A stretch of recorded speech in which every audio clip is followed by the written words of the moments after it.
Welcome everyone. This is Gautam again with five more problems on this chapter, arithmetic progression. I have assorted these problems again, and let's see.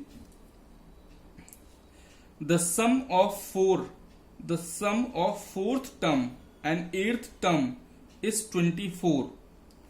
First equation is fourth term means A4 plus eighth term A8 is equal to 24. Okay, is equation number 1. Equation number 2 is sum of sixth term and 10th term is 44. Sum of sixth term plus 10th term is 44. Find AP. अब बेटा यहाँ पे जब भी लिख के आ जाए find AP तो हमें क्या फाइंड करना है? एपी का मतलब क्या है, क्या फाइंड करना है? एपी कौन है? एपी है फर्स्ट टर्म और कॉमन डिफरेंस. दो चीजें फाइंड करनी है आपको. देखिए फर्स्ट ये फाइंड एपी जब भी लिख के आएगा तो आपको जो है दो स्टेप में आंसर आएगा आपका. आपको निकालना है ए, फिर निकालना है डी, फिर आपको तीन टर्म्स निकाल के दिखा देने हैं बस. एपी का मतलब क्या है? तीन टर्म्स निकालने. टर्म्स कैसे निकलेंगे? जब तक ए नहीं होगा डी नहीं होगा हमारे पास टर्म्स आएंगे ही नहीं. तो मैंने जैसे पहले लेक्चर में आपको बताया था कि किसी भी एपी को बनाने के लिए आपको क्या चाहिए होता है? ए और डी, दो चीजें चाहिए होती है. तो सबसे पहले निकालो ए और डी. ठीक है, ए और डी निकालने के बाद क्या निकालो? Three terms. बस इनको निकाल के दिखा दो, आपका ये find AP portion complete. Answer आ गया. तो ये जो दो इक्वेशन मैंने बनाई इन्हीं को सॉल्व कर लेते हैं यहाँ पे. ठीक है, तो A4 क्या होता है? A4 का मतलब होता है A प्लस 3D और प्लस A8 का मतलब होता है A plus 7D is equal to 24. A plus A 2A plus 3 plus 7 10D is equal to 24. या 2 कॉमन ले लो तो तुम्हें मिल जाएगा 2 common A plus 5D is equal to 24. 2 से डिवाइड कर दो तो आ जाएगा A plus 5D is equal to 12. A plus 5D आ गया 12. ये इक्वेशन नंबर 3 बना लो. अच्छा, ये A प्लस 5D क्या चीज है? यह है सिक्स्थ टर्म. अकल लगाओ थोड़ा. यह है sixth term A plus 5D. Sixth term कितना आ रहा है? 12 आ रहा है. तो A10 आप निकाल सकते हैं यहाँ से. अच्छा, इस क्वेश्चन को करते हम कई तरीके से सकते हैं, लेकिन आपको एक सिर्फ सिंपलेस्ट तरीका बता रहा हूँ. आपको कुछ नहीं आता तो उस केस में आप कैसे करोगे इस क्वेश्चन को? वैसे तो आप इसमें खूब सारा रिसर्च एंड डेवलपमेंट करिए और अलग अलग तरीकों से क्वेश्चन को सॉल्व करने की कोशिश करिए. जैसे मैंने आपको आपकी अभी एक हिंट दिया कि ये सिक्स्थ टर्म है, तो यहाँ पे रख के देखो, कुछ रिसर्च करो, उसमें A10 आ जाएगा. फिर A10 का क्या कर सकते हैं? ठीक है, ये सब देखो उससे क्या निकल सकता है ना. लेकिन अभी यहाँ पे हम लोग कर रहे हैं इसको इक्वेशन नंबर 3 बना लिया हमने. अब इस इक्वेशन को सॉल्व करते हैं, सेकंड वाली को, जो कि ये A प्लस 5D. भाई A6 है A plus 5D plus A10 है A प्लस 9D. ठीक है, तो इन दोनों इक्वेशन को जब हम लोग सॉल्व करेंगे इज इक्वल टू 44. तो हमें क्या मिलेगा? A प्लस A 2A और 5 प्लस 9 14. ये 14D इज इक्वल टू 44. अब इसमें से 2 कॉमन ले लो तो तुम्हें मिल जाएगा 2 टाइम्स A प्लस 7D है ना. तो इक्वल टू 44. तो A प्लस 7D कितना मिल गया? A प्लस 7D आपको मिल गया 22. ये इक्वेशन नंबर 4 बना लो इसको. इक्वेशन 3 एंड 4 को सॉल्व कर दो. 3 एंड 4 को सॉल्व जरा ऊपर नीचे लिख के दिखाओ जरा. A plus 7D. देखो, बड़ी इक्वेशन को पहले लिख लिया हमने, अभी बता रहा हूं क्यों लिखा है, और छोटी इक्वेशन को बाद में लिख दिया. A plus 5D 12. दोनों को साइमल्टेनियसली सॉल्व कर दो. देखो फायदे में रहोगे इसलिए मैंने लिखा था नीचे. अब ये कट जाएगा. 7 में से 5 गया, क्या आया? 2 आया. देखो निगेटिव नहीं हुआ. और 22 में से 12 गया, 10 बचा. तो D की वैल्यू कितनी आ गई? D की वैल्यू आ गई 5. D भैया आपका 5 आ गया. तो A कितना आ जाएगा? किसी भी एक इक्वेशन में रख दो. 3 और 4 दो इक्वेशन दिख रही थी. 3 और 4 में से जिसमें मन हो उसमें रख दो, जो छोटी उसमें रख दो. जैसे A प्लस 5. D की जगह क्या है तुम्हारे पास? D की जगह है 5. तो यहां रखो जरा. 5 इंटू 5 इज इक्वल टू 12. तो ये A is equal to 12 minus 25. भाई 12 माइनस 25 माइनस 13 आ गया. फर्स्ट टर्म आ गया, कॉमन डिफरेंस आ गया. ये देखो, ये देखो, 3 टर्म्स खुद से निकाल लेना, मैं नहीं निकाल रहा, ठीक है। क्या करना है, first term, second term, third term, एक बार लिखना -13, फिर उसमें 5 ऐड कर देना -8, फिर उसमें 5 ऐड कर देना -3, ऐसे करके टर्म्स आ जाएंगे। आ जाते हैं दूसरे क्वेश्चन पे, क्वेश्चन नंबर 7 पे आ जाते हैं। अब से ये देखिए डिफरेंट वैरायटी है, इसमें आपको पता करना है कि ये जो आपका टर्म है, ये टर्म इस सीरीज का है कि नहीं। ये कुछ इस तरीके से पता करना है कि जैसे ये बच्चा आपकी क्लास का है कि नहीं। अगर ये कोई एक पर्टिकुलर बच्चा आपकी क्लास का है तो उसका रोल नंबर उस क्लास में होगा, भाई रोल नंबर 13 होगा, 14 होगा, कुछ होगा। मान लो वो बच्चा उस क्लास का नहीं है तो उसका रोल नंबर उस क्लास में होगा ही नहीं, ठीक है। तो कुछ इस तरीके से एक छोटा सा क्वेश्चन है, अभी खुद पता चल जाएगा आपको हम लोग कैसे पता करेंगे। ये टर्म, भाई इसकी पोजीशन क्या है इस सीरीज में हमें नहीं पता, पता करते हैं। तो इसको मान लेते हैं ये nth टर्म है, तो ये है an इज इक्वल टू 51। इसमें आप क्या करेंगे, an मान लेंगे 51 है। तो फर्स्ट टर्म आपको पता ही है कितना है 5 है, d आपको पता है कितना है 8 - 5 करो 3 है। तो an का फॉर्मूला क्या होता है, a plus n - 1 d is equal to 51। a की जगह रखो 5 प्लस n - 1 d की जगह रखो 3 इज इक्वल टू 51। तो भाई 3 times n - 1 is equal to 51 minus 5, या फिर 3 times n - 1 is equal to, अभी बताओ जरा कि 51 में से 5 गए तो कितने बचे, मेरे ख्याल से 46 बचे। 46 प्लस 5 51 होता है, ठीक है। तो अब ये जो 3 है इसको डिवाइड में भेज दो तो तुम्हें मिल जाएगा n - 1 इज इक्वल टू 46/3। तो इधर आकर के देखो जरा कि n - 1 की वैल्यू आ रही है 46/3, जो कि डिवाइड ही नहीं हो रही है। अब क्या करें, तो डिवाइड हो नहीं रही है। अच्छा, फिर भी लिख करके देखते हैं थोड़ा सा, है ना। ये जाएगा 1 टाइम पहले तो, ठीक है, बचेगा 116, 5 टाइम 15 बचा 1/3, या फिर इसको आप लिख सकते हैं कुछ n - 1 इज इक्वल टू 15.33, ठीक है, या फिर n इज इक्वल टू 16.33। अब ये बताओ कि ये जो n है क्या इसकी वैल्यू इस तरीके की कुछ हो सकती है, या फ्रैक्शनल इस तरीके का कोई फ्रैक्शन हो सकता है क्या n। मैंने आपको फर्स्ट लेक्चर में बताया था कि n की वैल्यू कभी भी फ्रैक्शनल या डेसिमल में या निगेटिव नहीं हो सकती है। n सिर्फ और सिर्फ क्या हो सकता है, नेचुरल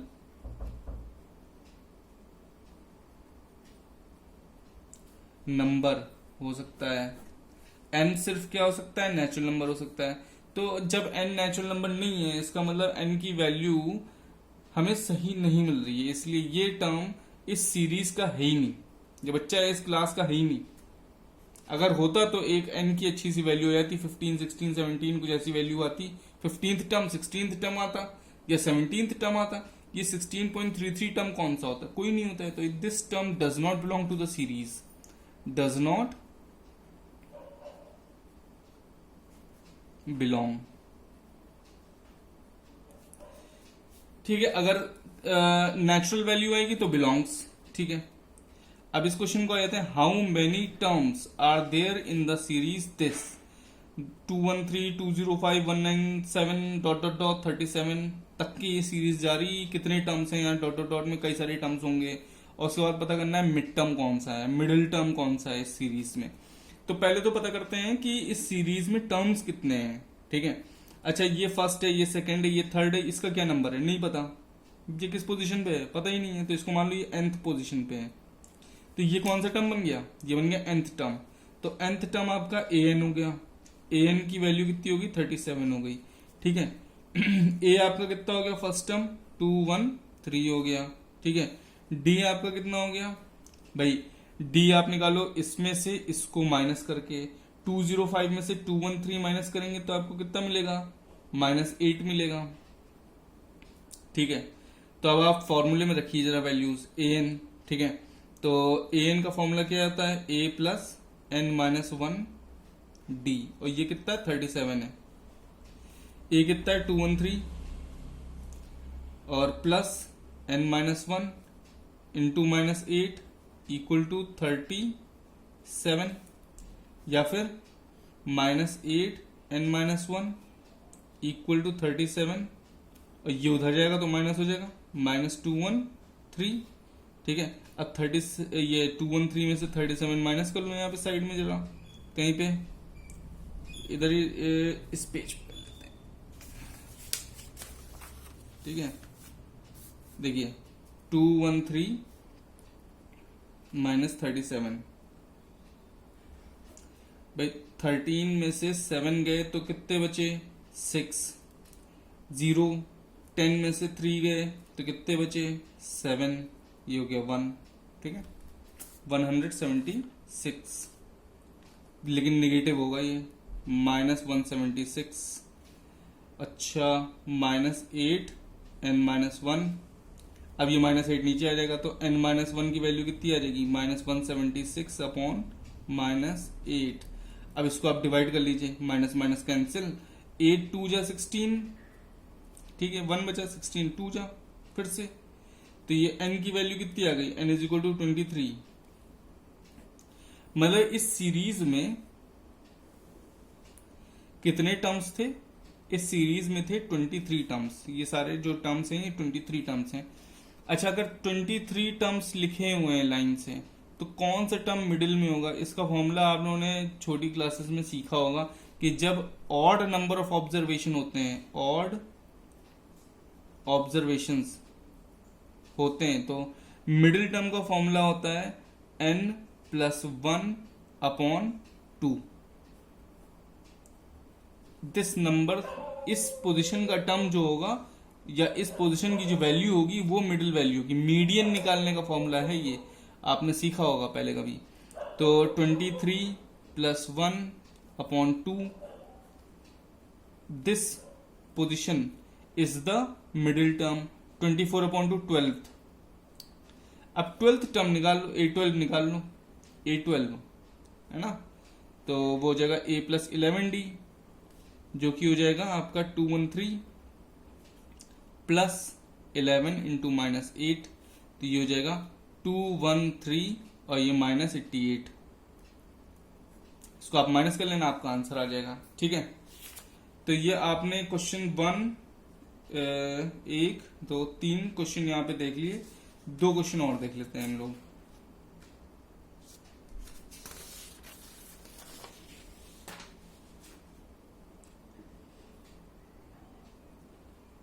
या और देख पाएंगे तो और देख लेंगे। तो ये क्वेश्चन क्या कह रहा है कि find first negative term in the series this. इस सीरीज में पहला नेगेटिव टर्म आएगा और वो कौन सा होगा, किस पोजीशन पे होगा और वो उसकी वैल्यू क्या होगी, ये दोनों चीजें हमें निकालनी है। तो हमें उस टर्म की पोजीशन भी निकालनी है, उस टर्म की वैल्यू भी निकालनी है। पोजीशन कौन सी चीज होती है, पोजीशन होती है n, और वैल्यू कौन सी चीज होती है, वैल्यू होती है an। ठीक है, तो पोजीशन और वैल्यू दोनों निकालनी है आपको। लेकिन क्या ये जरूरी है कि इस सीरीज में नेगेटिव टर्म आए, क्यों जरूरी है, देखिए क्योंकि इसके टर्म्स छोटे होते जा रहे हैं। देखो 24 से 21, फिर से 18, फिर से 15 और आगे जाएंगे तो और छोटे होते जाएंगे। फिर एक टाइम आएगा कि 0 से भी छोटे हो जाएंगे और छोटे होते चले जाएंगे। तो जैसे ही 0 से छोटा कोई टर्म पॉजिटिव से जैसे नेगेटिव पे कन्वर्ट होंगे हम लोग, वही हमारा पहला नेगेटिव टर्म होगा।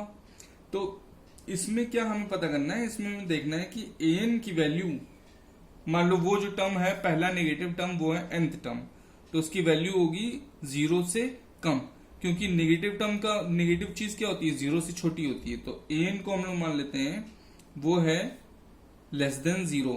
तो ये कंडीशन होती है बेटा फर्स्ट नेगेटिव टर्म की कंडीशन, हमेशा याद रखो, इसको लिख लो कहीं पे। अगर आपको क्वेश्चन आ रहा है कि फाइंड फर्स्ट नेगेटिव टर्म, तो आपको ये कंडीशन लगानी है an < 0। ठीक है, तो इसमें an का फॉर्मूला क्या होता है, a + n-1 d < 0। ठीक है, a कितना है 24 प्लस n-1, d कितना है भाई 21 में से 24 माइनस करो, नेक्स्ट में से प्रीवियस माइनस करो, आगे में से पीछे वाले टर्म माइनस कर दो, तो 21 में से 24 गए, कितने बचे? -3 लेस देन 0। तो अब इसको जरा सॉल्व, ये बेटा ये थोड़ी इनइक्वालिटी है, इसको हम लोग थोड़ा ध्यान से सॉल्व करेंगे। जब मैं कभी आपको इनइक्वालिटी के ऊपर लेक्चर दूंगा तो आपको डिटेल में बताऊंगा कि ऐसा क्यों कर रहे हैं, ठीक है। लेकिन अभी फिलहाल आप ये सीख लो कि ये है 24 का 24 और ये हो जाएगा -3n और +3 लेस देन 0। अच्छा ये 24 और 3 हो गया 27, ठीक है। -3n लेस देन 0, इधर आ जाइए, थोड़ा सा इधर देखिए 27। अच्छा ये जो -3n है, n के साथ नेगेटिव चीज लिखी हुई है तो उसको उधर ले आके पॉजिटिव करो, इसको उधर मत ले जाओ, क्योंकि जब तुम 27 को उधर ले जाओगे तो 27 नेगेटिव हो जाएगा, फिर दोनों साइड में आप माइनस माइनस काट देंगे, क्वेश्चन गलत हो जाएगा आपका, क्योंकि ये इनइक्वालिटी है। वो इक्वल साइन में आप ऐसा करते हैं कि दोनों साइड में आपका नेगेटिव लगा हुआ है तो आप इसको काट देते हैं। जैसे आप यहाँ रफ में देख लीजिए, कभी आपने क्या किया होगा कि जैसे लिखा हुआ है -a -+5 = 0, तो आपने क्या किया, -a = -5 लिखा और उसके बाद इसको काट दिया, a = 5 आ गया, ये तो ठीक है। लेकिन अगर यहाँ इनइक्वालिटी होती तो वो गलत हो जाता पूरा। वो उसको हम लोग डिटेल में एक बार देखेंगे। एक जल्दी से देख लेते हैं कि ऐसा क्यों गलत हो रहा है, क्योंकि मान लीजिए यहाँ पे लगा हुआ है कि इनइक्वालिटी -a, या ऐसा देखो यहाँ पे एक चीज लिखी हुई है 5, ठीक है, लगा हुआ है less than 5 is less than क्या 7, ठीक है। अब अगर आप इसको इधर ले आओ, इसको उधर ले जाओ और इस साइन को चेंज ना करो तो ये हो जाएगा 7 लेस देन 5। जैसे हम इस चीज को इधर उधर ले जा सकते हैं, वैसे क्या इसको कर सकते हैं? ये गलत है, इसको नहीं कर सकते। वैसे एक एग्जांपल और देखो, लिखा हुआ है -5 और एक साइड में लिखा हुआ है -7। बताओ इन दोनों नंबर में छोटा कौन सा है? -5 छोटा है या -7 छोटा है? आपको पता है कि -7 छोटा नंबर है, -5 बड़ा नंबर है, ठीक है, ठीक। अच्छा अगर जैसे आपने यहां पे किया था इक्वल के साइन के साथ, वैसे अगर ट्रीटमेंट इसके साथ करते हैं हम लोग, माइनस माइनस काट दें और लिख दें 5 > 7, तो ये क्या हो गया? तो गलत हो गया, 5 बड़ा है 7 से, हो ही नहीं सकता, इसलिए ये गलत हो जाएगा अगर आप दोनों साइड में नेगेटिव साइन काट देंगे। इसलिए 27 को उधर ले जाकर के दोनों साइड में नेगेटिव काटना गलत है। 3n को उधर ले जाओ, पॉजिटिव बना दो, बस लेस देन 3n। अब ये जो 3 है इसको नीचे भेज दो, 27/3 और ये n लिख दिया आपने, ठीक है। तो ये हो गया 9 ये लेस देन n। या फिर इसको अगर हम हमेशा याद रखो, इनइक्वालिटी को रीड करते हैं हम लोग वेरिएबल की तरफ से, तो n > 9 लिखा हुआ है, ये क्या लिखा है? n > 9। अच्छा कोई एक ऐसी वैल्यू बताओ नेचुरल नंबर में कोई एक ऐसी वैल्यू बताओ जो n 9 से बड़ी हो। नेचुरल नंबर में 9 से बड़ी वैल्यू क्या हो सकती है? 10 हो सकती है, बस। और क्या हो सकता है? कुछ नहीं। नेक्स्ट नंबर आपका क्या आ रहा है? n = 10। तो इसका मतलब है 10th टर्म आपका फर्स्ट नेगेटिव टर्म होगा। अब आपको निकालना है a10, you have to find a10, वो आप खुद निकाल लीजिएगा, फाइंड a10, ठीक है, ये आप खुद से कर लीजिएगा, तो बहुत इजी है। अच्छा अब नेक्स्ट क्वेश्चन देख लेते हैं कि find 11th term from the last in this series. अब ये देखो, इसमें हमें शुरू से अगर बोला गया होता है 11th टर्म, तो हम यहाँ से first, second, third, fourth, fifth, वो जो फॉर्मूला है an वाला उसमें रख करके निकाल देते an a11। लेकिन अब ये कह रहे हैं पीछे से बताओ, तो भाई पीछे से बताने में थोड़ी दिक्कत है, क्योंकि हमें पता ही नहीं कि जो पीछे से 11th टर्म है वो आगे से क्या है। भाई जो टर्म पीछे से 11th टर्म होगा वो आगे से कुछ और होगा, है ना। जैसे ये आपके पास 5 फिंगर्स हैं, ठीक है, और यहां से 1 2 3 4 5 लिखा हुआ है मैंने। आगे से जो आपका 4th टर्म है 1 2 3 4, वो पीछे से 2nd टर्म है, तो जो पीछे से 3rd टर्म है, अच्छा इसमें पीछे से 3rd टर्म और आगे से 3rd टर्म सेम है, लेकिन पीछे से जो आपका 4th टर्म है वो आगे से 2nd टर्म है ना। तो हमें नहीं पता कि पीछे से 11th टर्म कौन सा होगा, तो आप क्या करेंगे, इस सीरीज को पलट देंगे एज इट इज, -62 पहला टर्म हो गया, डॉट डॉट डॉट, फिर आपका आ जाएगा 4, फिर आपका आ जाएगा 7, फिर लास्ट में आ जाएगा 10। ठीक है, तो ये सीरीज को हमने क्या कर दिया, जस्ट इस पूरी सीरीज को अपोजिट वे में लिख दिया।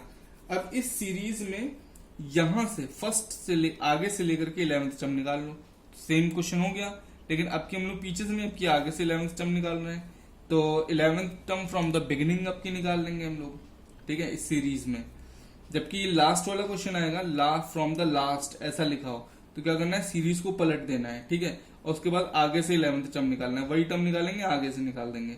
तो अभी ए बताओ कितना है, -62 हो गया आपकी। डी बताओ कितना है, डी कैसे निकालेंगे, आगे वाला टर्म माइनस पीछे वाला टर्म, इसमें से ये माइनस करके निकाल लो पीछे से, 10 में से 7 माइनस करो, 3 आ गया। ठीक है, ए है, डी है, एन कितना है, 11 है, तो ए एन कितना हो जाएगा, ए एन का फॉर्मूला होता है ए प्लस एन माइनस 1 डी, ए 11 निकाल लो तो हो जाएगा -62 प्लस 11 माइनस 1 इंटू डी हो गया 3, ये हो जाएगा आपको -62 प्लस 10 इंटू 3, ये हो जाएगा -62 प्लस 30। ठीक है, तो आ गया -32, ये आपका आ गया A11। ठीक है, तो A11 की वैल्यू भी आपकी आ गई इस क्वेश्चन में। तो अभी इतना ही इस लेक्चर में इतने ही क्वेश्चन रखेंगे हम लोग, इसके बाद के लेक्चर में बाकी के बचे हुए क्वेश्चंस और देखेंगे। ठीक है, टिल देन इन क्वेश्चंस को आप प्रैक्टिस करिए, इन क्वेश्चंस के जैसे क्वेश्चंस बुक से निकालिए और उनको खुद से ट्राई कीजिए। Okay, thank you.